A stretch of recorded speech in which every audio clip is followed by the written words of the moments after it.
మాతృదేవోభవ. ఎక్కడ లభ్యమౌనిక అమ్మా, ఎక్కడ లభ్యమౌనిక మహీతలమంతయు కాగడాల పెంపెక్కువ చేసి చూచినను. ఎక్కడ లభ్యమౌనిక, ఎక్కడ లభ్యమౌనిక మహీతలమంతయు కాగడాల పెంపెక్కువ చేసి చూచినను. ఈ వనరించిన సేవలు ధృతిందక్కగనీని భాషణము తాల్మియు మేల్మియు వండి పెట్టుటల్. ఎక్కడ లభ్యమౌనిక మహీతలమంతయు కాగడాల పెంపెక్కువ చేసి చూచినను. ఈ వనరించిన సేవలను ధృతిందక్కగనీని భాషణము తాల్మియు మేల్మియు వండి పెట్టుటల్. అయినా ఒక సంతృప్తి తల్లి. ఎక్కువ నాకు దక్కినవి, ఎక్కువ నాకు దక్కినవి ఇందరు పుత్రులలోన ధన్యుడన్, ఇందరు పుత్రులలోన నేనే ధన్యుడన్. ఏబిఎన్ ఆంధ్రజ్యోతి ప్రేక్షక మహాశయులందరికీ నవజీవన వేదం అనే కార్యక్రమంలో 743వ భాగానికి స్వాగతం పలుకు. పెద్దవాళ్ళు వెళ్ళిపోయేది తప్ప విలువ తెలియదండి. ఆ ప్రేమ ఎటువంటిది? తల్లి ప్రేమ. మహీతలమంతయు కాగడాల పెంపు ఎక్కువ చేసి చూసినను. ఎక్కడ లభ్యమౌనిక. ప్రపంచమంతా కాగడాలు పెట్టి వెతికితే తల్లి ప్రేమ దొరుకుతుందా అండి? ఇవాళ అందులో ఏమైపోతున్నాయి సంబంధాలు? ఆ తల్లి ప్రేమనే అనుమానించాల్సిన పరిస్థితి వచ్చేసింది. మామూలు అయ్యి వనరించిన సేవలు. ఇంచుమించు చనిపోయే వరకు ఆవిడ పనులు ఆవిడ చేసుకునేది. ఇంకా మాకేదైనా చేయాలని చూసేది. మధ్యాహ్నం రోజు ఆరేసిన బట్టలు తీయడం, మేము దెబ్బలాడడం. ఇప్పుడు మా అత్తగారితో అదే పరిస్థితి మాకు. ఆ పెద్దవాళ్ళు, మీ అమ్మగారు, మా అమ్మగారు, మీ అత్తగారు, మా అత్తగారు, ఎవరైనా సరే ఆ పని చేయకుండా వాళ్ళు ఉండలేరండి. వాళ్ళ బలహీనత అది, వాళ్ళ బలమే అది. వద్దమ్మా నీకు, ఎందుకంటే కాళ్ళు చచ్చిపడిపోతారా ఏ పని చేయకపోతే అలా. పోనీ వీళ్ళ చేదస్తం ఎలా ఉంటుందంటే ఆరకుండా తీసేస్తారు. ఎందుకంటే వాళ్ళకి ఆ వయస్సులో ఒక దృష్టి ఉంటుందండి. మనం దృష్టిలో పెట్టుకోవాలి. ఎప్పుడు పెద్దవాళ్ళతో వ్యవహరించేటప్పుడు దయచేసి ఈ మాట గుర్తుపెట్టుకోండి. 80 ఏళ్ళు దాటిన వాళ్ళు 8 ఏళ్ళు లోపు పిల్లలతో సమానం. అది దృష్టిలో పెట్టుకోవాలి. వాళ్ళతో మాట్లాడేటప్పుడు ఎప్పుడు ఈ ఆలోచన ఉండాలి. కేకలేయకూడదు, కంగారు పడిపోతారు, ఆక్షేపించకూడదు. ఏం చేయలేదు చిన్నపిల్లలు లాంటి వాళ్ళు. సరిగ్గా మళ్ళీ బాల్యమే. వృద్ధాప్యం అంటే మరో బాల్యం. అందుకే చిన్నప్పుడు తల్లిదండ్రులు పిల్లలకి చేసినటువంటి సేవలన్నీ పిల్లలు తల్లిదండ్రులకు పెద్ద అయ్యాక చెయ్యాలి. వాళ్ళు మాట్లాడే విషయంలో కూడా వాళ్ళకి నీకు ఎన్నిసార్లు చెప్పినా తెలియదు, కుదరదు, అసలు ఆ మాట రాకూడదు, తెలియదు, అంతే, మనమే చేసుకోవడమే. ఎందుకంటే 80 ఏళ్ళు దాటే మతిమరుపు వచ్చేస్తుంది. వాళ్ళు 1 గంటకి బట్టలు తీయాలి అంటే ఆ మనస్తత్వం ఎలా ఉంటుంది అంటే 6నే ఆరకపోతే తీసేస్తారు. తడి ముద్దలు అట్ట ఏదో వాళ్ళకి ఏమనిపిస్తుంది, అదేదో చేయలేదని నిద్ర కూడా పట్టదు. మా ఇంట్లో మా అమ్మతో పడ్డాం ఇవన్నీ. ఆవిడకు ఒక పద్ధతి ఉండదు, ఆ పద్ధతి ప్రకారం చేసేస్తుంది. బట్టలు ఆరలేదు, ఆ వాన వస్తుందేమో రా అనేది. అసలు నిన్ను ఎవరు తీయమన్నారన్నమాట, ఏం చేయకుండా ఎలా కూర్చుంటాం అనేది. ఎన్ని సేవలండి. ధృతిని దక్కగా నేను భాషణము. ఎప్పుడైనా కొంచెం నీరసంగా ఉంటే ఏమిట్రా అలా ఉన్నావు, ఏమమ్మా నువ్వేమిటే, ఇలా రండి కూర్చోండి, ఏమైంది అని ఆ ధైర్యం చెప్పే మాటలండి. ఎవరు చెప్తారండి వేళ? పెద్దవాళ్ళు లేకపోతే. పెద్దవాళ్ళు ఉండొద్దు అని యథవ షరతులు పెడుతున్నారు. దిక్కుమాలిన జీవితాలు అయిపోతాయమ్మా అత్తమామలు లేకపోతే. దిక్కుమాలిన జీవితాలు అయిపోతాయి. అనాథలే. అత్తమామల్ని ఇంట్లో పెట్టుకోని వాళ్ళు, తల్లిదండ్రులను ఇంట్లో పెట్టుకోని వాళ్ళు అనాథలతో సమానం. ఇబ్బందులు ఉంటాయండి, ప్రతి వాళ్ళతో ఉంటాయండి. ఏజ్ గ్రూప్ అని మాట్లాడొద్దండి. 90 ఏళ్ల వాళ్ళతో మనం మాట్లాడుతున్నప్పుడు 90 ఏళ్ల వాళ్ళమే అనుకుని మాట్లాడాలి. 9 ఏళ్ల వాళ్ళతో మాట్లాడుతుంటే 9 ఏళ్ల వాళ్ళమే అనుకుని మాట్లాడాలి. 25 ఏళ్ల పైలా 25 కుర్రాడితో మాట్లాడితే అలాగే మాట్లాడాలి. అప్పుడు అందరిలోనూ కలిసిపోగలుగుతాం. ఆ ఊహ మనకి రావాలి. అంతేగాని నేను వాళ్ళతోనే కలుస్తాను, వీళ్ళలో రేపు నీకు వృద్ధాప్యం రాదా, నువ్వు ముసలిదానివి కావా, అప్పుడు నీకు యవ్వనవతులు అందరూ వస్తారా? అందుకని ధృతిని దక్కగా నేను భాషణం ఎంత ధైర్యం చెబుతారండి పెద్దవాళ్ళు ఉంటే. ఏమిటే మీకు ఇంకా ఆసుపత్రులు వచ్చాయి, సిజేరియన్ కడుపు కోసి పిల్లలను తీసేస్తున్నారు, మేము చచ్చామమ్మా, నేను నిలబడి నొప్పులు పడలేక 10 మందిని కన్నా ఇద్దరికే ఎంత యాతన పడుతున్నారు. ఏమిటి పిల్లల్ని పెంచడం పెద్ద సమస్య, పిల్లాడన్నాక ఏవో ఉండవా, కాసేపు వాడు ఏం తింటే అది పెట్టు, తర్వాత ఏదో చేయించలే చెప్తారండి ఉపాయాలు. ముఖ్యంగా అనారోగ్యాలు వస్తానండి పిల్లలకి. పెద్దవాళ్ళు ఇంట్లో మా అమ్మగారు, అమ్మమ్మ గారు, తాతయ్య గారు ఉంటే వాళ్ళు ఎన్ని మందులు చెబుతారు అండి. తాల్మి ఓర్పు, మేల్మి, ఏ పని చేసినా పద్ధతిగా చేయడం, అది ఉపయోగపడేలా చేయడం, త్యాగభావంతో చేయడం. వండి పెట్టుటలు. అంత వయసులో కూడా వాళ్ళు ఏదో పచ్చడో ఏదో చేద్దామని చూస్తాడు. ఏమీ లేకపోతే ఆ తోటకూర వెళ్ళబారి నేను దొరుకుతాను, ఆ గోంగూర వెళ్ళబారి నేను ఆకులు తీస్తాను. ఖాళీగా కూర్చోలేరండి. ఎక్కడ దొరుకుతాయమ్మా? ఎక్కడ లభ్యమోనిక మహీతలమంతయుక అగడాల పెంపెక్కువ చేసి చూచినను ఇవనరించిన సేవలు ధృతిందక్కగని నిభాషణము తాల్మియు మేల్మియు వండి పెట్టుటల్ ఎక్కడ లభ్యమోనిక. ఎక్కువ నాకు దక్కినవి తల్లి, ఎక్కువ నాకు దక్కినవి ఇందరు పుత్రులలోన ధన్యుడన్. ఇలా పిల్లలు పోటీ పడాలి. అమ్మ నా దగ్గర ఉండాలి, నాన్న నా దగ్గర ఉండాలి, వాళ్ళని నేను చూసుకుంటా అని పిల్లల మధ్యలో పోటీలు రావడం మానేసి నువ్వు చూసుకుంటావా, నేను చూసుకో, నువ్వు చూసుకో, నువ్వు చూసుకో, నువ్వు చూసుకో, నువ్వు చూసుకో.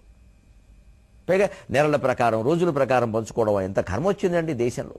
పాశ్చాత్య ప్రపంచంలో ఎక్కడో వినేటువంటి మాటలన్నీ ఇక్కడ నిజాలైపోతున్నాయి. ఈ స్థితి పోవడం కోసమే ఈ ప్రార్థనలమ్మ. మా అమ్మగారి గురించి ఏదో గొప్పలు చెబుదామని కాదు. వెళ్ళిపోయి 4 ఏళ్ళు అయింది ఆవిడ. ఇప్పుడు నేను గొప్పలు చెప్పుకుంటే ఆవిడకేమిటి నాకేమిటి? లోకంలో ఒక మంచి వాతావరణం ఏర్పడాలి. అది మనం నేర్చుకుందాం. ఇప్పుడు సాగర ఘోష భౌతిక మానసిక పర్యావరణ పద్యకావ్యంలో చతుర్థాంతరంగం 4వ ఆశ్వాసం. ఇక్కడ విచిత్రమైనటువంటి కాలం. 16వ శతాబ్దం కూడా దాటిపోయింది. ఇంకా ఆంగ్లేయులు ప్రవేశించాలి. ప్రపంచం అంతా ఆంగ్లేయులు ఆక్రమించారు. దానికి పునాది వేసుకుంటూ వెడుతున్నాడు కవి. సూర్యోదయాన్ని వర్ణిస్తున్నాడు. ఎలాగా? తన సౌందర్యము తానే చూచుకొని ధాత్రీ మహాదేవి, తన సౌందర్యము తానే చూచుకొని ధాత్రీ మహాదేవి, చెంతన తచ్చాడుచునున్న చంద్రునిపై ధావళ్యపుందాడి, చెంతన తచ్చాడుచునున్న చంద్రునిపై ధావళ్యపుందాడి, నూతన దేశములు చూచు కోరికను పంతాలాడుచున్ సాగుచుండెనవి అన్వేషక పక్షులు, నూతన దేశములు చూచు కోరికను పంతాలాడుచున్ సాగుచుండినవి అన్వేషక పక్షులు. ఈ జగతి నిండెన్ బాలభాను ప్రభల్, ఈ జగతి నిండెన్ బాలభాను ప్రభల్. సప్తాశ్వరధమారూఢం ప్రచండం కశ్యపాత్మజం శ్వేతపద్మధరం దేవం తం సూర్యం ప్రణమామ్యహం, తం సూర్యం ప్రణమామ్యహం. భూమి గుండ్రంగా తిరిగింది అన్నదాన్ని ఎలా చెబుతున్నాడంటే కవి, తన సౌందర్యము తానే చూచుకొని ధాత్రీ మహాదేవి. పూర్వకాలం ఆడవాళ్ళు అలంకారం ఎలా చేసుకునేవారు అంటే అప్పుడు నిలువుటద్దాలు కూడా లేవు. అద్దం వల్ల డ్రెస్సింగ్ టేబుల్ ఇవన్నీ లేవు. ఎక్కడో ఒకచోట మాత్రం కాస్త పెద్ద అద్దం పెట్టేవారు ఆడపిల్లల కోసం. ఎందుకంటే వీళ్ళు జడ కూడా చూసుకుంటారు. మాకేముంది చూసుకోవడానికి, వాళ్ళ జడ మేము చూసేవాళ్ళు. చక్కగా ఇలాగా పరికిని ఓణి అన్నీ వేసుకున్నా కూడా ఆ జడ ఇలా అల్లుకుని వెనకాలకి ఇలా వేశాక ఓసారి ఇలా చుట్టూ తిరిగేవారు. తన సౌందర్యము చుట్టి చూచుకొని, నన్ను మన్నించండి, తానే చూచుకొని అని కాదు, తన సౌందర్యము చుట్టి చూచుకొని ధాత్రీ మహాదేవి. భూదేవి కూడా ఓ అందమైన అమ్మాయి. భూదేవి కదా, స్త్రీయే కదా, మరి శ్రీ మహావిష్ణువు భార్య అన్నారుగా, అందుకని స్త్రీ. తన సౌందర్యాన్ని ఇలా చుట్టూ తిరిగి చూసుకుని దోశారంటే భూమి ఒక ఆవృత్తి చేసింది. ఒక రోజంటే మరి తన చుట్టూ తాను తిరుగుతుందిగా 24 గంటల్లో. అందుకని అలా భూదేవి కూడా బహుశా ఆడపిల్ల కాబట్టి అద్దం వల్ల ముందు జడ వేసుకుని ఒకసారి జడ ముందుకేసి ఓ రౌండ్ వేసింది ఇలాగ. ఆ పక్కన ఎవరన్నా అబ్బాయి నీకు ఇదే పని ఇక్కడ నుంచో రావటం అనేవారు పూర్వం. ఇప్పుడు అలా నుంచి ఉంటే సెల్ఫీ దిగుదామా అంటున్నారు వెంటనే. అదే తేడా. దానివల్ల చాలా మార్పులు వస్తాయి. అసలు వీళ్ళకి ముందుకు వేసుకోవడానికి జడ ఉంటేగా, ఎక్కడుంది అన్నీ కొత్తిమీర కట్టలే. ఇది ముందేసిన ఒకటి వెనకేసిన ఒకటి. తన సౌందర్యము చుట్టి చూచుకొని ధాత్రీ మహాదేవి, చెంతన తచ్చాడుచునున్న చంద్రునిపై ధావళ్య పుందాడి. భూమి చుట్టూ తిరుగుతున్నాడు చంద్రుడు, ఉపగ్రహం. అందుకని చెంతన తచ్చాడుచునున్న చంద్రునిపై ధావళ్య పుందాడి. సూర్యకిరణాలు చంద్రుడి మీద దాడి చేసాయి అంటే మరి చంద్రుడు కనబడ్డ. ఇంకా తన సౌందర్యము చుట్టి చూచుకొని ధాత్రీ మహాదేవి, చెంతన తచ్చాడుచునున్న చంద్రునిపై ధావళ్య పుందాడి. నూతన దేశములు చూచు కోరికను పంతాలాడుచు సాగుచుండినవన్వేషక పక్షులు ఈ జగతి నిండెన్ బలభాను ప్రభల్. భూమి తన చుట్టూ తాను తిరిగింది అంటే ఆడపిల్ల అలంకరించుకున్నాక జడ వేసుకున్నాక వేషధారణ ఆభరణాలు అన్నీ అయ్యాక ఓసారి చుట్టూ తిరిగి చూసుకున్నట్టుగా ఉంది. చెంతన తచ్చాడుచునున్న చంద్రునిపై ధావళ్య పొందాడు. సరిగ్గా భారతదేశం సహా అనేక దేశాల మీద ఆంగ్లేయులు చేసిన దండయాత్రల్ని ఆక్రమణల్ని కవి ఇలా చెబుతున్నాడు. చంద్రుడి మీద ధావళ్యం దాడి చేసిందంటే సూర్యకిరణాలు ధావళ్యమేగా తెల్లగా ఉంటాయిగా, పైగా రవి అస్తమించిన బ్రిటిష్ సామ్రాజ్యం అని చెప్పుకున్నారుగా. అంచేది అక్కడ ప్రచండ సూర్యుడు బ్రిటిష్ ప్రభుత్వానికి సంకేతం అయితే చంద్రుడు మెత్తటి రాజ్యానికి సంకేతం. ఎందుకంటే చంద్రుడు అంటే అర్థం అక్కడ మెత్తటివాడు, అమృతం, వెన్నపూస.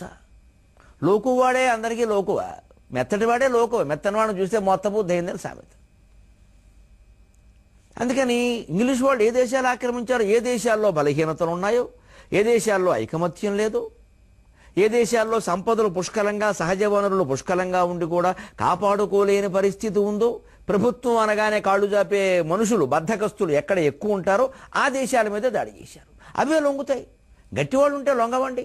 ఒక్క ఇజ్రాయిల్ వాళ్ళు ఎంత ఆదర్శం అండి. ఇజ్రాయిల్ ఇంకా ముందు చెప్తా నేను ఇజ్రాయెల్ గురించి 6వ అధ్యాయంలో. చాలా గొప్ప దేశం అండి ఇజ్రాయెల్. మొత్తం అరబ్బుల మధ్యలో ఉన్నారండి. ఒక్క అరబ్ దేశాన్ని వాళ్ళ జోలికి వెళ్ళమని తాట ఊడిపోతుందండి. అంత ఖచ్చితంగా ఉంటారు. మనకు అలా కాదు. శత్రు దేశం అని తెలుసు, అక్కడ ఉగ్రవాదులు ఉన్నారని తెలుసు. మన వాళ్ళు తీసుకోకపోతే చర్య తీసుకోలేదంట. తీసుకుంటే సాక్ష్యాలు చూపించండి. అది న్యాయమా? ప్రపంచ యుద్ధం వస్తే అణుబాంబులేస్తే ఇంకా అసలు మన మనస్సులో ఉన్నది ఏమిటంటే మనం సైద్ధాంతికంగా రాజకీయ పార్టీల పరంగా పత్రికలు కూడా ప్రసార సాధనాలు కూడా విడిపోయినాయి పూర్తిగా. అవి అలాగే రాస్తాయి. ఎందుకంటే వాళ్ళ ఇష్టాలకు వ్యతిరేకమైన ప్రభుత్వం బాగా పరిపాలించడం వాళ్ళకి ఇష్టం లేదు. వాళ్ళకి కావాల్సింది బాగా పరిపాలించడం కాదు, వాళ్ళకి ఇష్టమైన వాళ్ళు పరిపాలించడం. అంటే అక్కడ కూడా రాగద్వేషాలే. ఒక మంచి పనిని ఏ ఆక్షేపణ లేకుండా మెచ్చుకోలేమండి మనం. దానికి ఎందుకు పార్టీ భేదాలు వస్తున్నాయి? మన మనస్సులో ఉన్న రాగద్వేషాలు. మరి మన మనస్సులోంచి రాగద్వేషాలు పోకుండా పాకిస్తాన్ నుంచి ప్రపంచం నుంచి పోవండి. ఎప్పుడు మెత్తటి వాడే లోకువ. దానికి మాగుడు శిశుపాలవధిలో అద్భుతంగా చెబుతాడు. తుల్యాపరాధం స్వర్భానుర్భానువంతం చిరేణయక, తుల్యాపరాధం స్వర్భానుర్భానువంతం చిరేణయక, హిమాంసు వాసుగ్రసతే తన్మృదిమ్న స్ఫుటం ఫలం. నిజానికి పౌరాణిక కథ ప్రకారం చూస్తే సూర్యచంద్రుడు ఇద్దరు క్షీరసాగర మథనం తర్వాత జగన్మోహినీదేవి అమృతాన్ని పంచుతూ ఉంటే, దేవతలకు మాత్రమే పంచుతుంటే, రాక్షసులకు లేకుండా చేస్తే, రాక్షసుల్లోంచి ఇద్దరు వచ్చి ఇక్కడ కూర్చున్నారు. ఒకడు వచ్చి ఇక్కడ కూర్చున్నాడు రాక్షసుల్లోంచి దేవతల వేషంలో. వాడిని గుర్తించి సూర్యచంద్రులు చెప్పారు. పురాణ కథ ఇది. సూర్యగ్రహణం చంద్రగ్రహణం. ప్రజలు పురాణ ఋషులేం అజ్ఞానులు కాదు, పిచ్చి మాటలు మాట్లాడద్దు. ఇది జరిగిన పరిణామాన్ని చెప్పడానికి కల్పితమైన కథ. పురాణ కథల్ని చాలా వాటిని అలా అర్థం చేసుకోవాలి. ఆ పరిణామం జనంలోకి వెళ్ళాలంటే ఆ రోజుల్లో పత్రికలు లేవు, పుస్తకాలు లేవు, ప్రసార మాధ్యమాలు లేవు. చెట్టు కింద చుట్టకాల్చేవాడే గతి, గుళ్ళో పురాణం చెప్పేవాడే గతి. వాడు కాస్త ఆసక్తికరంగా చెప్పకపోతే ఎవడు వినడు. అందుకే తారాశిశాంకం కథలు ఈ సూర్యచంద్రుల కథలు పుట్టాయి. దాని వెనకాల ఉండే శాస్త్రీయ తత్వాన్ని అర్థం చేసుకోవాలి.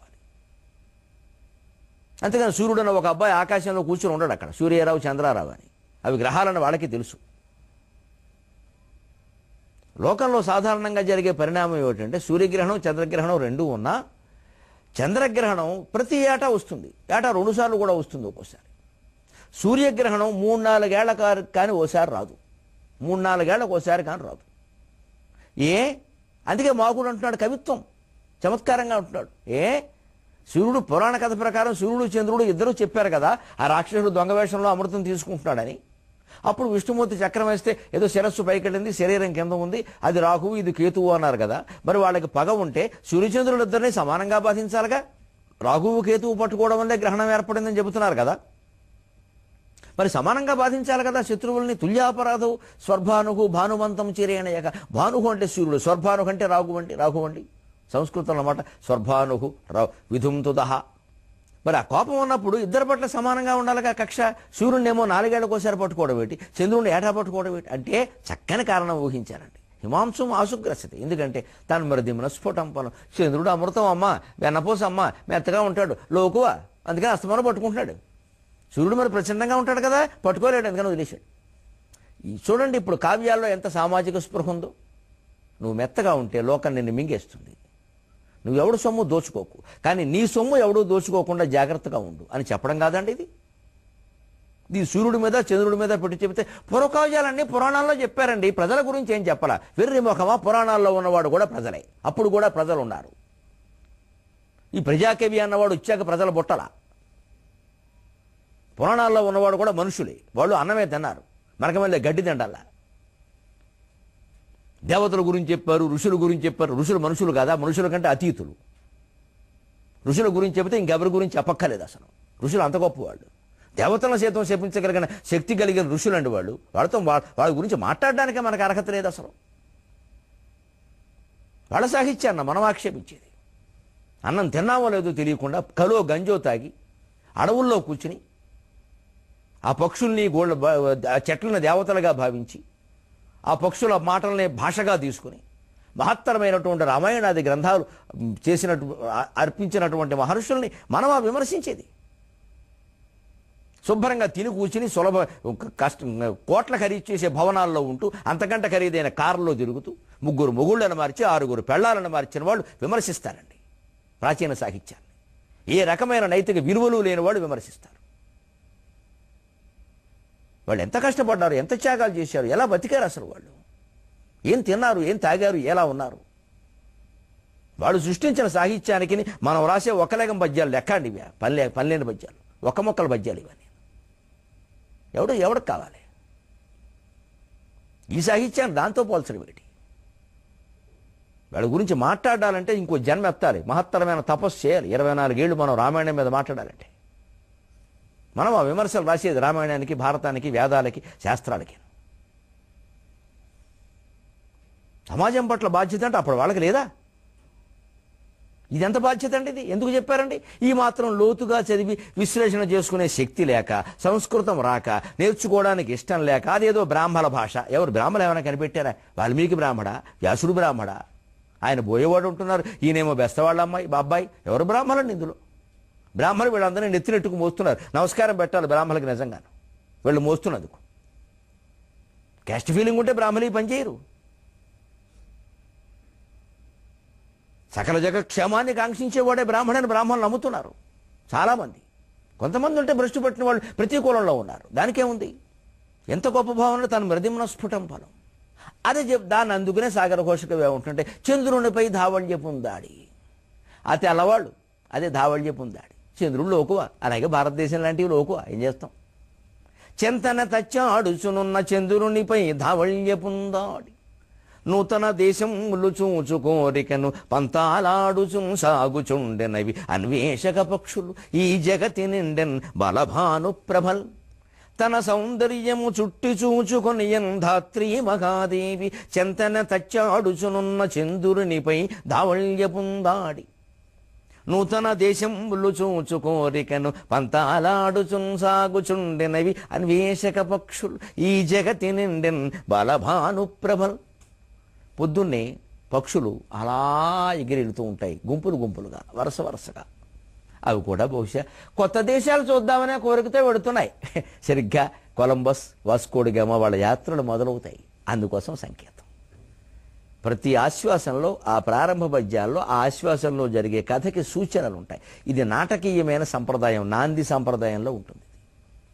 ఆ నాందిగా చెప్పే పద్యంలో కథా సూచన ఉండాలి అనేది భరతుని నాట్యశాస్త్రం దగ్గర నుంచి చెప్పిన సంప్రదాయం. దాన్నే పాటించారు ఇక్కడ. ఈ దీంట్లో సరిగ్గా కొలంబస్ యాత్ర, కొత్త దేశాలు కనుక్కోవడం, అవి సరే తర్వాత ఆక్రమణలకు గురి కావడం, అవన్నీ వస్తాయి. ఇక్కడ చివర మళ్ళీ మామూలుగానే తాత్వికమైన ప్రాతిపదికతో ముగుస్తుంది, ప్రతిపాదనతో. ప్రపంచ కథ చెబుతూనే తత్వం లేని దానికి కథ ఎందుకు చెప్పడం? అలాగే నడుస్తుంది ప్రతి ఆశ్వాసం ఇంచుమించుగా అంతే. నూతన దేశములు చూచు కోరికలు పంతాలాడుచును సాగుచుండనివి అన్వేషక పక్షులు. పంతాలాడారండి ఆ దేశాలు ఈ దేశాల వాళ్ళందరూ చూస్తాం మనం. పక్షులు అంతే, నీకంటే నేను ముందు పెడతా, నీకంటే నేను ముందు పెడతా అని జటాయువు సంపాతి పోటీ పెట్టుకుని బాగా పైకి పేకి ఎగిరేశారు ఒకటి మించి ఒకటి. జటాయువు ఇంకా కింది వాడు పాపం. చివరికి ఏకంగా సూర్యమండలం దగ్గరికి వెళ్ళిపోయారట. ఆ స్థితిలో జటాయు ఇంకా సంపాతి కంటే కాస్త 2 ఏళ్ళు 3 ఏళ్ళు చిన్నవాడు కాబట్టి ఆ యవ్వనావేశంలో పైకి ఎగిరితే అయ్యో తమ్ముడు రెక్కలు కాలిపోతాయి, అయ్యో పాపం తమ్ముడు చచ్చిపోతాడు అన్యాయంగా. సంపాతి ఎంత ప్రేమ నుండి తమ్ముడి మీద అమాంతం ఒక్కసారి తన బలవంతా ఉపయోగించి పైకి ఎగిరి తమ్ముడిని కాపాడాడండి. అప్పటికే సూర్యకిరణాల ధాటికి మూర్చిపోయిన జటాయు ఎక్కడో కొన్ని 100 మైళ్ళ అవతల పడ్డాడు. ఈ సంపాతికి పూర్తిగా రెక్కలు కాలిపోయి దగ్ధమై కింద పడ్డాడండి. అన్నదమ్ముల అనుబంధం పక్షుల్లో కూడా ఉంది అని చెబుతున్న రామాయణాన్న మనం ఆక్షేపించేది? ఇటువంటి మాటలు దొరకవాండి విషవృక్షాలు రాసేవాళ్ళకి, విమర్శలు చేసేవాళ్ళకి? ఇటువంటి సంఘటనలు దొరకవా? చదవరా? పోటీ పడ్డారా? అలా అలా అనుకున్నారా? సహజం, పోటీ పడతారు. కానీ ఏం చెబుతోందంటే ఆ ఘట్టం మనకి సంపాతి జటాయువు ఘట్టం. పోటీపడు, ఎవరితోన్నా పోటీపడు, కానీ ప్రమాదకరమైన పోటీలు వద్దు. అవతలవాడికి పోటీలో పాల్గొన్న అవతలవాడికి ప్రమాదం జరిగితే సంతోషించొద్దు, నువ్వు కాపాడు, ఆ ప్రమాదం నువ్వే తెచ్చుకో. సోదరభావం ముఖ్యం అని పక్షుల్లో కూడా ఉన్న సోదరభావాన్ని ప్రదర్శింపజేస్తున్న వాల్మీకి రామాయణానికి, ఆ వాల్మీకి అనే మహర్షికి ఎన్ని కోట్ల సార్లు కాళ్ళు గడిగితే ఈ జాతి రుణం తీరుతుందండి. ఈ సంసారం విశ్వనాథ సత్యనారాయణ గారు చెబుతారే, ఈ సంసారం అది నిజన్మలకు గాని మౌని వాల్మీకి భాషా సంక్రాంత రుణంబు తీర్పగలదా. ఈ ప్రపంచం అంతా తిరిగి తిరిగి తిరిగి ఒక 100 జన్మలెత్తిన వాల్మీకి రుణం తీర్చుకోగలదా? ఇదండి జటాయువు, ఇది సంపాతి. ఇటువంటివి ఎన్నున్నాయి రామాయణంలో. అవి మనం ఆచరించాలి, అవి మనం ఆదర్శంగా తీసుకోవాలి. అందుకు రామాయణం ఇప్పటికీ నిలబడింది. ఈ బోడి విమర్శలు చేసేవాళ్ళందరూ గెంటేశారు సమాజం నుంచి. ఇప్పుడు ఎవడు చదవట్లేదు అసలు. మనం అనవసరంగా ప్రాధాన్యం ఇస్తున్నాం వీళ్ళకి. చర్చలు పెట్టకుండా ఉంటే నస్మరంతి మూలలో కూర్చుంటారండి, ఎవడు ముట్టుకోడు. అందుకే ఈ వేదశాస్త్రాలు రామాయణ భారతాల విమర్శలు జోలికి అసలు మనం వెళ్ళకల. వాటిలో ఉండే గొప్ప విషయాలు చెప్పుకుంటే చాలు. పంతాలాడుచున్ సాగుచుండిన వన్వేషక పక్షుల్లో పంతాలు ఉంటాయి. అందుకని ఇలా ఎగురుతూ ఉన్నాయి. అలాగా ఈ పక్షులు కూడా అంతే, విదేశాలు కూడా అంతే. బ్రిటిష్ వాళ్ళు, స్పెయిన్ వాళ్ళు, పోర్చుగల్ వాళ్ళు, డచ్ వారు, ఏవో రకరకాల వాళ్ళంతా దాడి చేశారండి. ఫ్రెంచ్ వాళ్ళు ఆ దేశాలు ఆక్రమించుకోవడానికి కూడా పోటీ పడ్డారు. ఈ జగతి నిండెన్ బలభాను ప్రభల్, ఏవో పరిణామాలు జరుగుతూనే ఉన్నాయి. కానీ మంచి చెడ్డ మొత్తం మీద జగత్తంతా సూర్యకాంతి ప్రసరించింది. అంటే జీవితంలో మంచి జరుగుతుంది, చెడ్డ జరుగుతుంది. ఓ రోజు బాగుంటుంది, ఓ రోజు సరిగ్గా ఉండదు. దానికి సూర్యోదయం కారణం కాదు. పొద్దున్నే లేచి ఎవడ మొహం చూసామో పరమ పనికి మాలని నమ్మకం. పొద్దున్న లేచి మనం చూసే మొహం వల్ల మన జీవితంలో ఘట్టాలు ఉంటాయండి, అజ్ఞానం కాకపోతే. పొద్దున్న సూర్యుడిని చూడండి, ఇంకోటి చూడమని ఎవరు చెప్పారు? అసలు మనకి పెద్ద జబ్బు ఏమిటంటే చాలామందికి మనలో తాను దెబ్బతిన్నడానికి తాను కారణం అనే విషయం అంగీకరించరండి ఎవడు కూడా. చిన్న చీమకు కూడా కుదరదండి, అహంకారాలు ఎక్కువ. చీమని ఇవాళ నీకు మేత ఎందుకు దొరకలేదంటే ఫలానా దోమ కారణం అంటుందంతే. అది నేను కష్టపడలేనని చెప్పదు. ఎవరి మీద గంటే లేదు, ఏం దొరకకపోతే జాతకం, వాస్తు, శకునాలు చాలా ఉన్నాయి మనకి. లేకపోతే మా తాతల నుంచి ఇంతే, మా నాన్నలు ఇలా పెంచారు. అలా పెంచుతారా ఎవరైనా? చేతకాని వాడి కింద పెంచుతారండి తల్లిదండ్రులు. మన చేతకాంతానికి వాళ్ళని ఎందుకు అనుకోవడం? ఇదే గ్రహించుకోవాలి. జగతి నిండెన్ బాలభాను ప్రభులు, సూర్యుడికి తన కాంతిని ప్రపంచం అంతా వ్యాపింపజేయడమే లక్ష్యం. మనుషుల జీవితాల్లో జరిగే మంచి చెడ్డలకు ఆయన కారణం కాదు. కానీ ఈ మంచి చెడ్డల పరిణామాలన్నీ జరగడానికి భూమి మీద వెలుతురు కావాలి. ఆ వెలుతురు ఆయన వల్లే వస్తుంది. ఇప్పుడు సరిగ్గా పొద్దున్నే జరిగిన ఒక పరిణామం, ఆ సూర్యకిరణాలు పద్మం మీద పడ్డాయి. ఇక్కడ కవి చాలా సరదాగా, చాలా సరసంగా ఒక కొత్త ఛందస్సు శ్రద్ధరెత్తుకుంటున్నాడు. మహాశ్రద్ధ సతత నసరరాగా అనే గణాలతో ఇరులంఛేదించి వైచన్ హిమమును గలచన్ హ్రీయుతాబ్జం ముజేరన్ సరసంబాడందొడంగన్ జడను ముడివడన్ జక్కవల్నిక్కి చూడన్. వరుసన్ రేకుల్ గదంచన్ పరువములగరెన్ భానవీయ ప్రతాపంబు అరుదౌ ఆనందమందెన్ అమృతము గురిషన్ అరుదౌ ఆనందమందే అమృతము గురిషన్ హస్తముల్ సాపి వైచన్. సాగరఘోష కావ్యం మొత్తం పూర్తయ్యాక నాకు కలిగిన ఒక అసంతృప్తి ఏమిటి అంటే ఇందులో శృంగార రసానికి ప్రాధాన్యం దక్కలేదు ఎక్కువ. రసరాజ్యం శృంగారం అది ఎలా వదిలేసాం అని అనుకున్నా. కానీ అప్పటికే 1116 పద్యాలు అయిపోయినాయి.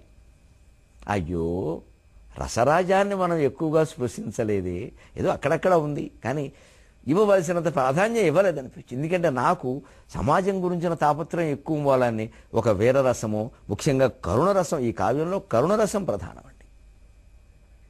ఆ కరుణ, మానవులు సానుభూతి చూపించడం, తద్వారా ప్రపంచంలో కాస్త మంచి మార్పు వస్తుందన్న ఒక ఆశ, దాని మీద ఉన్న ఆశ వేరే వాటి మీద లేదు. మరి అందుకని అలా వెళ్ళిపోయాక ఏమిటో అయిపోయాక చూసుకుంటే ఎక్కడుంది శృంగారం, ఎక్కడుంది అసలు, ఎక్కడైనా ప్రాధాన్యం ఇచ్చావా? ఇంత సంసారం చేసాము, పిల్లల్ని కన్నాము, సరదాగా తిరిగాము, స్నేహితులతో ఎప్పుడూ సరదాగా, చాలా సరసంగా, శృంగారం కూడా చాలా సరదాగా మాట్లాడతాను నేను. అటువంటిది శృంగారం లేకపోవడం ఏమిటి ఇందులో అంటే, ఇగో ఈ పద్యంలో కాస్త అలవాటు తీరింది అనిపించింది. ఇందులో ఉండే శృంగారం ఏమిటో 23:30 గంటల్లో మనం చూద్దాం. అంతవరకు శృంగారానికి ఆలవాలమైన తెలుగు భాషలో మాట్లాడతాం.